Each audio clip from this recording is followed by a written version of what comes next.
Jamal Thomas, welcome to the Progressive Soapbox. So, Republicans have released their healthcare plan. If you can call it that. I don't necessarily. Yeah, plan is kind of in quotes, because typically a plan is something that is used to solve something else. This doesn't really solve anything. Um, it's essentially a weaker form of Obamacare. That's what it boils down to.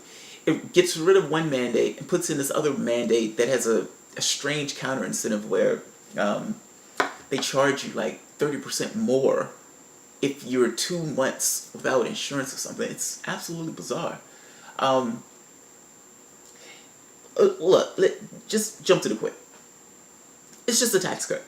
That's all it is. They've essentially did all of this. The Republican Party has been a dog chasing a car. And when Trump won, it was probably nobody more shocked than any of them. And they realized, oh, holy shit, we actually have to do something with the law now. They had no intention of repealing that law. They were repealing it purely because Obama was in office and they can go after it. Now they have to deal with the political consequences of trying to unravel millions of people's health care. So this particular law essentially says, all right, this is the Atlantic. Look beyond the bill's quasi-mandating tax credits, and the Obamacare replacement bill is a $600 billion tax cut, with the benefits going entirely to the wealthy. To pay for spending, Obamacare included several taxes on couples making more than $250,000, like a 3.8% surtax on investment income, a 0.9% surtax on wages. Last year, those levies brought in about $27 billion, according to Wall Street Journal's analysis of the IRS data. Repealing them will cost $275 billion over the next decade, which is to say it would transfer $275 billion from the public health spending to the richest 1 or 2%. That's why they're doing it. That's why they're doing it. That's been a mainstay of the Republican Party. Tax cuts. They want... You got to understand, the Republican Party is there to give the perspective of their rich, plutocratic, fat cat friends. That's why they're there. Their mouthpiece. And look, this is brazen. This is absolutely brazen. Because you have a situation where millions of people have health care. And their response is, alright, we're going to get rid of that health care. And while we're getting rid of that health care, we're going to give a tax cut to so-and-so. That's amazing. There's more to it. So many companies can deduct employee salaries as a business expense when they pay taxes. Obamacare included a provision that prevented insurance companies from deducting more than $500,000 of their top executive salaries as a way of raising a little bit of extra revenue and discouraging ever-rising compensation for insurance executives. But the Republican replacement law scraps those provisions so that the insurance companies like Cigna and Aetna, which pay their CEOs more than $15 million, will find a new tax savings. So understand what they're saying. These insurance companies were using employment compensation, essentially the wages that I pay, for their taxes. They were carrying it on their taxes.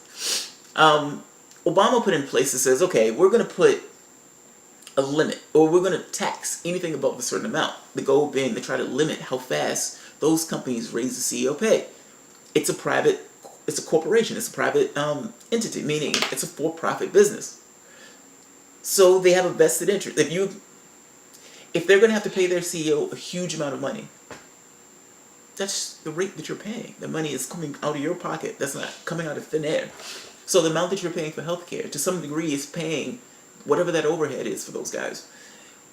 Obama's attempt at trying to restrain that was by putting taxes on top of it. Of course, it's a weak restraint, but that's what he was trying to do. You can't skate this line, man. I mean, if you're going to do something, do it. Creating this Obamacare thing ended up hurting Obama, whether he realizes it or not. And at this point, I think he probably does realize it. If you're going to do something like that, it has to work. It has to work.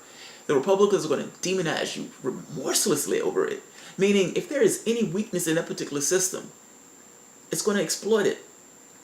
If you're going to be a mealy-mouthed Democrat, and you're going to be a centrist, and you're going to be a moderate, and you're going to try to work between the lines in order to get something done, they don't believe in healthcare. At least not for people who can't afford it.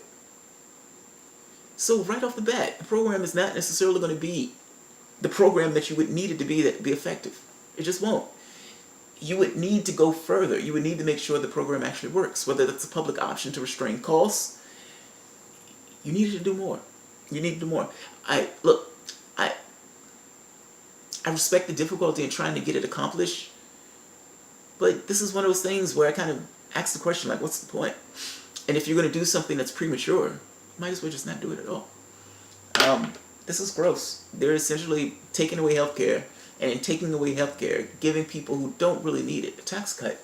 I mean, understand, they're talking about people with these uber salaries.